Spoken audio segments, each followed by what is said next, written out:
ભાઈ અમે ધારાસભ્યના અને તાલુકામાં કે જિલ્લામાં અમારી એટલી જ રજૂઆત કે અમારા આ મણિનગરમાં પાણીનો નિકાલ અમને કરી આપો, કારણ કે અમારા છોકરાનું ભણતર બગડે છે બરોબર.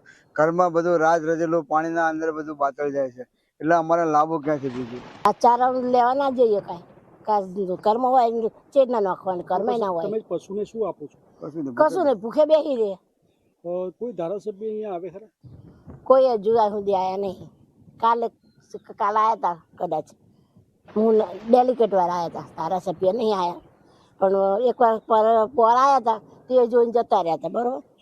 લઈને શું કરવાનું, બધું પાણીમાં જ છે, પલળી જ ગયું. હવે શું કરવાનું, અમારે ફેંકી દેવાનું પાણી, જેમ તેમ ખાલી ઘરમાંથી થાય એટલે ફેંકી દેવાનું અનાજ ને એવું થાય. તમારા બીજું કોઈ ડિલિવરીનો કેસ હોય, કદાચ કોઈ દવાખાને જવાનો કેસ હોય તો તમે કેવી રીતના શું કરો છો? એ અમે હેરાન થઈએ, તકલીફ અમને વધારે પડે. એમ ડિલિવરીનો કેસ હોય, કોઈ બાળકમાં વધારે મોદું હોય, કોઈ મોટું હોય, કોઈ ગયરું એમ કે મોદું હોય તો તકલીફ વધારે પડે અમને. જેમ કે સાધન આવે નહીં, અમારે જ ત્યાં કરવાની તકલીફ હોય તો સાધન તો આવે નહીં, એટલે અમને તકલીફ ફૂલ મળે.